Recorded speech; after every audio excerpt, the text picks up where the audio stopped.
উদর কলকাতার এক পুরনো পাড়া নিমচাঁদ মল্লিক স্ট্রিটে ভাস্কর প্রমোদ রায়, তার স্ত্রী ও এক মেয়ে নিয়ে এক ভাড়া বাড়িতে থাকে।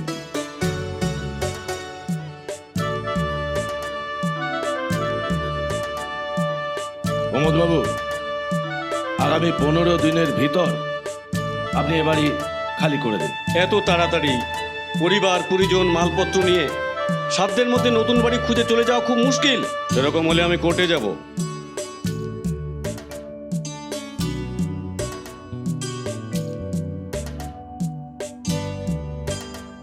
এদিকে ঘটল এক কাণ্ড।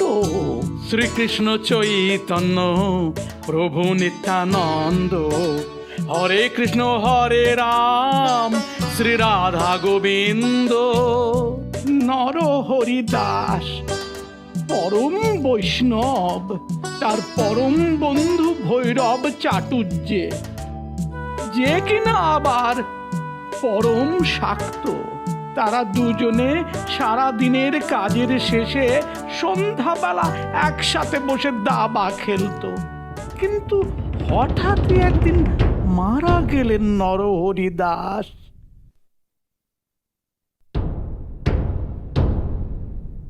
নরহরি দাস তো মারা গেলেন, তা বাড়িটা এখন কি করবেন? কি আবার করবা, ভাড়া দেবো। তাহলে আমাকে দিন না, খুব উপকার হয়। নগদ 1000 টাকা সেলামি আর মাসে মাসে 600 টাকা ভাড়া দিতে হবে কিন্তু। অত টাকা কোথা থেকে পাবো? তাহলে আসা ছেড়ে দাও, ভাড়া বাড়ির আজকাল অনেক ডিমান্ড, আমি অন্য ভাড়াটিয়া পেয়ে যাব। কিন্তু কিছুদিন পরেই ঘটল এক অঘটন। এক অমাবস্যার রাত্রে নরহরির পরিত্যক্ত বাড়ির সামনে দিয়ে যাচ্ছিল বদন। হঠাৎই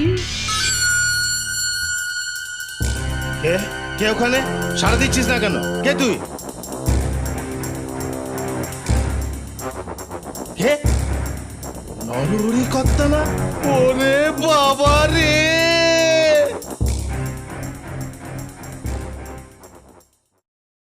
আমি বেশি টাকায় ভাড়া পাচ্ছি, সেই জন্য বদনা বেটা ভাঙচি দিচ্ছে। নরহরি ছিলেন কিনা পরম বৈষ্ণব, তাই মৃত্যুর পর তিনি স্বর্গ লাভ করেছেন। সেই তিনি কিনা, জানো ভাই, ভূতের কথা শুনে কেউ আর এ বাড়ির ত্রিসীমানায় যাচ্ছে না।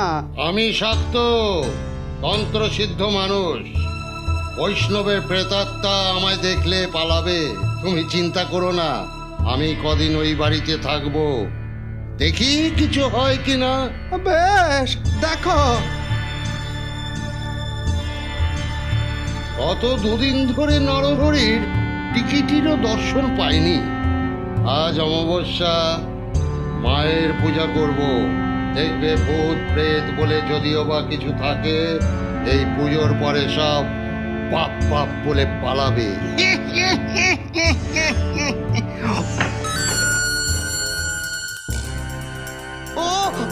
ওটাকে এ তুমি? আমি নরহরি, আমার বন্ধু। এক চাল দাবা খেলবে নাকি? ওরে বাবা রে! এই ঘটনার বেশ কিছুদিন পর খেতু মল্লিকের সাথে দেখা করলেন প্রমোদ। আসলে কলকাতায় খালি বাড়ি পাওয়া দুর্লভ। এদিকে কোর্টের অর্ডার 1 মাসের মধ্যে আমাকে পুরনো বাড়ি ছাড়তে হবে, যার আর 1 সপ্তাহ মাত্র বাকি আছে। ভূতের বাড়ি বলে এমনিতেই ও বাড়িতে আর ভাড়াটে আসে না। দেখো থাকতে পারো কিনা। আর ভাড়া দিয়া মাসে 200 টাকা। ঠিক আছে, আপনি তাহলে 3 বছরের করারে একটা চুক্তিপত্র তৈরি করে রাখবেন, আমি আগামীকাল আসবো। সে কি গো, ও যে ভূতের বাড়ি, শেষমেশ কিনা ভূতের হাতে বেঘরে মরতে হবে। ভূতের বাড়ি?